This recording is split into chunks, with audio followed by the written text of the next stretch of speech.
नमस्कार, जय हिंद, वंदे मातरम। मेरे सभी भैया और बहनों का स्वागत है आपके अपने यूट्यूब प्लेटफॉर्म उदय एजुकेशन में। साथियों में लेके आया हूँ राजस्थान बीएसटीसी और पीटीटी एग्ज़ाम के लिए राजस्थान सामान्य ज्ञान की क्लास संख्या फर्स्ट, यानी आज से हम राजस्थान सामान्य ज्ञान की क्लास का श्री गणेश कर रहे हैं। जिस तरह से आपने पिछले 3 सालों में हमारे इस चैनल पे प्यार दिखाया था, वैसा ही इस बार भी प्यार दिखाने की मैं आशा रखूँगा आप सभी से। तो जितने भी मेरे साथी इस वीडियो को देख रहे हैं, इस वीडियो को ज़्यादा से ज़्यादा शेयर करें, लाइक करें, ताकि मैं बेहतर से बेहतर कंटेंट आपके लिए लेकर आता रहूं।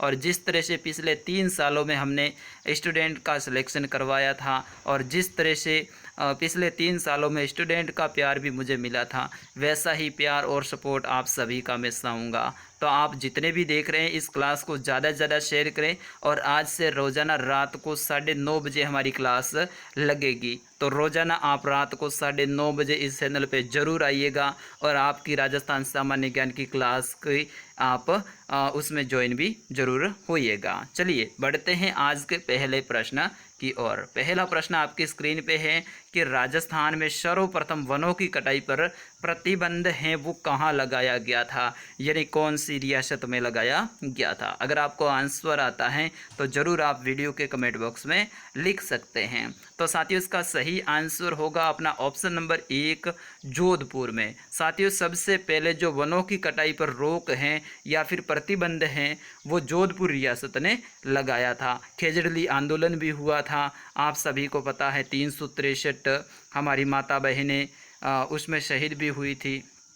तो बिल्कुल बढ़ते हैं दूसरे प्रश्न की ओर। प्रश्न संख्या 2, राजस्थान का वह कौन सा जिला है जहाँ जनजातियों का सबसे कम प्रतिशत पाया जाता है, यानी राजस्थान का ऐसा कौन सा जिला है जहाँ पे एसटी वर्ग के सबसे कम जो हमारे भाई बंधु रहते हैं। बिल्कुल आंसर देने का प्रयास करें आप सभी।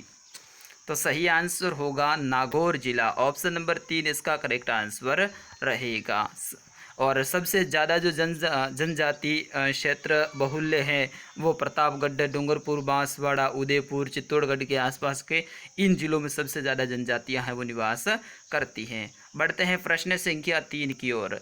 चंबल नदी पर गांधी सागर बांध है वो कहाँ स्थित हैं। बिल्कुल अगर आपको आंसर आता है तो ज़रूर आप कमेंट में लिखिएगा। मेरे जितने भी भैया और बहनें देख रहे हैं उन सभी से विनंती रहेगी इस क्लास को आप ज़्यादा से ज़्यादा शेयर करें, आपका प्यार ज़रूर दिखाएं मेरी इस क्लास पे, ताकि मैं आने वाले समय में आपके लिए बेहतर से बेहतर क्लास लेकर आता रहूं। तो तीसरे प्रश्न का आंसर दीजिएगा आप सभी।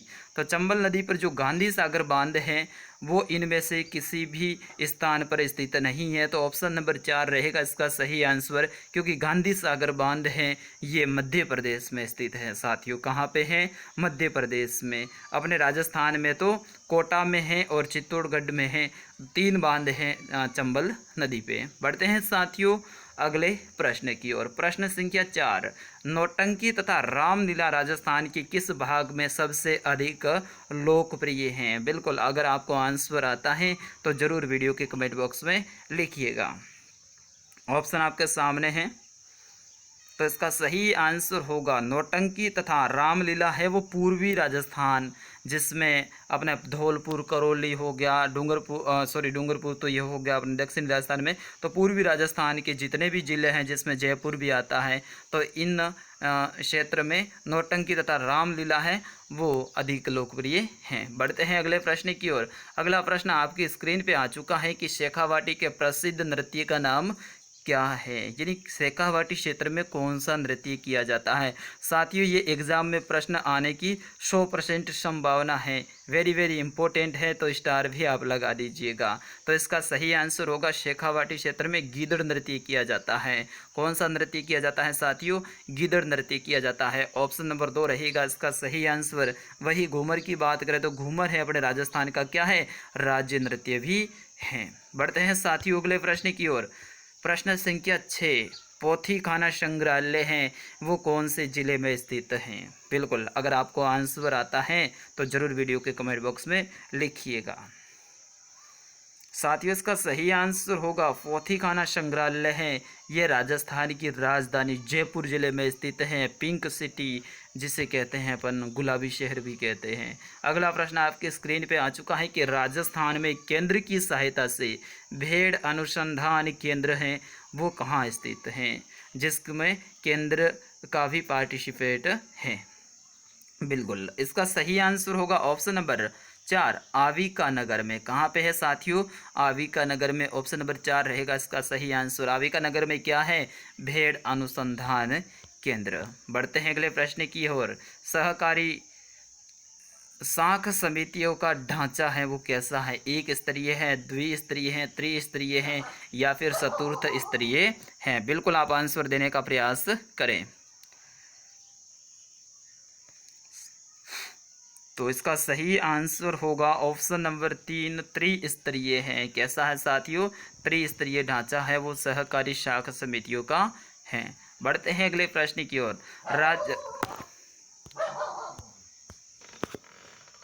चलिए साथियों अगला प्रश्न थोड़ा सा डिस्टर्ब हुआ हो तो मैं माफ़ी चाहूँगा। अगला प्रश्न, राज्य के शासन का वास्तविक अध्यक्ष है वो कौन होता है। बिल्कुल आप आंसर देने का प्रयास करें। राज्य के शासन का वास्तविक अध्यक्ष कौन होता है, राज्यपाल, मुख्यमंत्री, विधानसभा अध्यक्ष या फिर प्रधानमंत्री।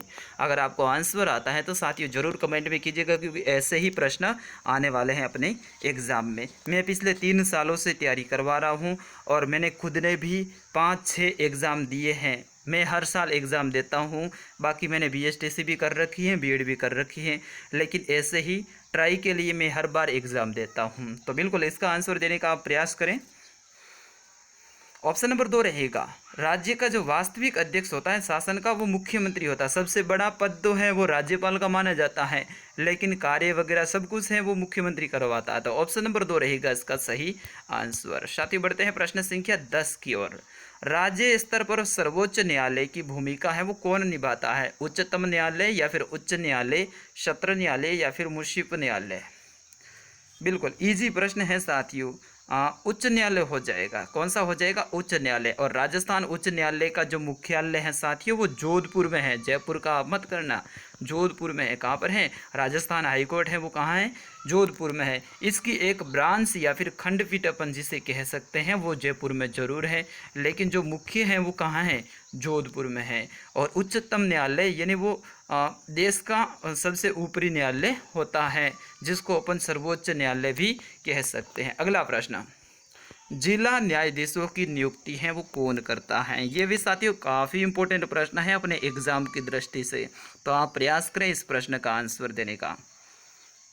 सही आंसर होगा जिला न्यायाधीशों की नियुक्ति है वो राज्य का राज्यपाल करता है। साथियों कौन करता है, राज्य का राज्यपाल करता है। तो ऑप्शन नंबर 1 रहेगा इसका सही आंसर। अगला प्रश्न, पूर्व राजस्थान किस चरण का नाम दिया गया था। यानी राजस्थान का एकीकरण वो 7 चरणों में हुआ था। तो पूर्व राजस्थान है ये कौन से चरण का नाम दिया गया था। बिल्कुल इसका सही आंसर होगा ऑप्शन नंबर 2 द्वितीय चरण। साथियों मैं मारवाड़ से बिलोंग करता हूं तो थोड़ी बहुत तो मेरी भाषा में भी मारवाड़ी आ सकती है। अगला प्रश्न है कि विजयादशमी यानी दशहरा त्योहार किस तिथि को आयोजित किया जाता है। तो इसका सही आंसर होगा आश्विन शुक्ला दशमी को। ऑप्शन नंबर 4 रहेगा इसका करेक्ट आंसर। बढ़ते हैं साथियों अगले प्रश्न की ओर। राजस्थान में सीसा की बारीक कारीगरी के लिए कौन सा महल है वो जाना जाता है। प्रश्न संख्या 14 का आंसर दीजिएगा आप सभी। तो इसका सही आंसर होगा जूना महल। ठीक है ना, कौन सा महल है साथियों, जूना महल। ऑप्शन नंबर 4 रहेगा इसका सही आंसर। और ये शायद हैं ये डूंगरपुर में स्थित हैं। कहाँ पे है, डूंगरपुर में। जूनागढ़ किला है जो कि है बीकानेर में। अगला प्रश्न, मेवाड़ चित्रकला शैली में मनोहर और शहाबुद्दीन नामक चित्रकार हैं ये किस शासक के काल में थे। यानी मेवाड़ चित्र शैली है उसमें एक व्यक्ति का नाम है मनोहर और दूसरे का नाम है शहाबुद्दीन। तो ये कौन से शासक के काल में चित्रकार थे। साथियों काफ़ी अच्छा प्रश्न है अपने एग्जाम की दृष्टि से और इसका सही आंसर होगा जगत सिंह प्रथम। ऑप्शन नंबर 1 रहेगा इसका करेक्ट आंसर। चलिए बढ़ते हैं प्रश्न संख्या 16। राजस्थान का पहला हेरिटेज होटल है वो कौन सा है। काफ़ी अच्छा प्रश्न है एग्ज़ाम की दृष्टि से, और ऐसे ही प्रश्न अपने एग्ज़ाम में आने वाले हैं। तो बिल्कुल हो जाएगा अजीत भवन, ये है जोधपुर में साथियों। कहाँ पे है अजीत भवन? जोधपुर में। ये क्या है? राजस्थान का पहला हेरिटेज होटल है। चलिए बढ़ते हैं अगले प्रश्न की ओर। कोलायत झील किस जिले में स्थित है? बिल्कुल ईजी सा प्रश्न है, जहाँ पे कपिल मुनि का मेला भी लगता है। तो कोलायत है ये बीकानेर में स्थित है साथियों। कहाँ पे है? बीकानेर में। और बीकानेर की स्थापना राव बीकानेर की थी। बीकानेर में ही करणी माता का मंदिर भी स्थित है, जो कि देशनोक में है। अगला प्रश्न है कि राजस्थान में त्योहारों का आगमन है वो किस त्योहार से माना जाता है? एकदम इजी सा प्रश्न है, और साथ ही ये बीएसटीसी के एग्ज़ाम में पूछा गया प्रश्न भी है, और इस बार भी इस प्रश्न को घुमा फिरा के भी आने की संभावना है। मैं पिछले 2-3 सालों से देख रहा हूँ, कई सारे प्रश्न हैं उसको घुमा फिरा के एग्जामिनर है वो लगातार पूछ रहा है, वही प्रश्न है लेकिन उसको घुमा फिरा के स्टूडेंट के मन में कन्फ्यूजन पैदा करके पूछ रहा है। तो इस बार भी ऐसे ही प्रश्न पुनः आने की संभावना रहेगी। तो बताइएगा इसका आंसर। तो इसका सही आंसर होगा ऑप्शन नंबर 2, श्रावण तीज, सावणियारी तीज अपने मारवाड़ी भाषा में जो के। तो इसका सही आंसर होगा ऑप्शन नंबर 2, श्रावण तीज को त्योहारों का आगमन माना जाता है। अगला प्रश्न आ चुका है आपके स्क्रीन पे कि राजस्थान की लंबाई एवं चौड़ाई के मध्य कितने किलोमीटर का अंतर है? काफ़ी अच्छा प्रश्न है, राजस्थान की स्थिति से संबंधित। बिल्कुल। तो इन दोनों के बीच में जो 43 किलोमीटर का अंतर है, कितना? 43 किलोमीटर का है। ऑप्शन नंबर 3 रहेगा इसका सही आंसर। राजस्थान की चौड़ाई है साथियों वो है 869 किलोमीटर, और राजस्थान की लंबाई है वो है 826 किलोमीटर। तो दोनों में 69 किलोमीटर का अंतर है। राजस्थान का वह कौन सा जिला है? राजस्थान का वह कौन सा जिला है जो पाकिस्तान के सीमा के साथ साथ में सर्वाधिक सीमा बनाता है? बिल्कुल अच्छा प्रश्न है कि पाकिस्तान के साथ में सबसे लंबी सीमा बनाने वाला जिला। इजी सा प्रश्न है, तो हो जाएगा जैसलमेर। ठीक है ना, जैसलमेर हो जाएगा। अगला प्रश्न देख लेते हैं। चलिए अगला प्रश्न, विश्व में एकमात्र ऐसा कौन सा हिरण है जिनके नर के 4 सींग होते हैं तथा वह मृग केवल भारत में ही पाया जाता है? साथियों है ना अच्छा इंपॉर्टेंट रोचक प्रश्न, तो इसका आंसर देने का आप सभी प्रयास करें। इसका सही आंसर होगा सोसिंगा। ऑप्शन नंबर 3 रहेगा इसका सही आंसर।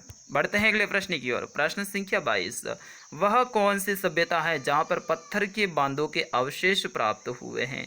काफ़ी अच्छा प्रश्न है, पुरातत्व स्थल से संबंधित ये प्रश्न है, तो इसका आंसर देने का आप सभी प्रयास करें। गणेश्वर हो जाएगा। ऑप्शन नंबर 1 इसका करेक्ट आंसर। चलिए अगला प्रश्न आ चुका है आपके स्क्रीन पे कि मध्यकालीन राजस्थान में सामाजिक बुराइयों को दूर करने में प्रमुख योगदान है वो कौन से व्यक्ति ने दिया था? काफ़ी अच्छा प्रश्न है आपने एग्जाम की दृष्टि से, तो इसका सही आंसर होगा दादू दयाल जी ने। ऑप्शन नंबर 1 रहेगा इसका सही आंसर। बढ़ते हैं अगले प्रश्न की ओर। चित्तौड़गढ़ में विदा प्रचारणी सभा की स्थापना है वो कब की गई थी? बिल्कुल आंसर देने का प्रयास करें, अगर आपको आता है तो। साथियों तैयारी तो करनी पड़ेगी, बिना तैयारी के अपन एग्ज़ाम को फतह नहीं कर सकते हैं, क्योंकि पास हैं वो केवल 21-22 हज़ार स्टूडेंट को ही करते हैं, और इसमें फॉर्म भी बहुत ज़्यादा भरे जाते हैं, लाखों में भरे जाते हैं। तो इसका सही आंसर होगा ऑप्शन नंबर 1 1914 में। चलिएगा आज का अंतिम प्रश्न आ चुका है आपके स्क्रीन पे कि राजस्थान में पहली रेल बस सेवा है वो कहाँ से शुरू की गई थी? बिल्कुल राजस्थान में पहली रेल बस सेवा है वो कहाँ से शुरू की गई थी? तो इसका आंसर देना आप सभी को वीडियो के कमेंट बॉक्स में। एक और प्रश्न आपसे पूछ लेता हूँ, 2 प्रश्नों के आंसर देने आपको। राजस्थान का पर्यटन विभाग का लोगो है वो वर्तमान में क्या है, यानी चिन्ह क्या है? अतिथि देवो भव, अतुल्य राजस्थान, केसरिया बालम आवोनी पधारो मारे देश, या फिर जाने क्या दिख जाए? जरूर आंसर कीजिएगा वीडियो के कमेंट बॉक्स में। साथियों इस वीडियो को आपको ज़्यादा से ज़्यादा शेयर करना है, इस क्लास को ज़्यादा से ज़्यादा शेयर करना है, ताकि आने वाले समय में मैं आपके लिए बेहतर से बेहतर कंटेंट लेके आ सकूं, और आपकी जो तैयारी है उसमें 4 चांद भी लगा सकूं। जिस तरह से पिछले 3 सालों में हमने जो स्टूडेंट को सफलता दिलाई है, वैसा ही मैं भी प्रयास करूंगा इस साल भी। तो आप सभी का प्यार चाहिए और उसके लिए आपको वीडियो को रेगुलर देखना पड़ेगा और शेयर भी करना पड़ेगा। मिलता हूं साथियों नेक्स्ट क्लास में कल रात को 9:30 बजे। तब तक के लिए कल रात की 8 बजे वाली रीजनिंग की क्लास भी ज़रूर देखिएगा। मैं मिलता हूं कल रात वाली क्लास में। जय हिंद, वंदे मातरम।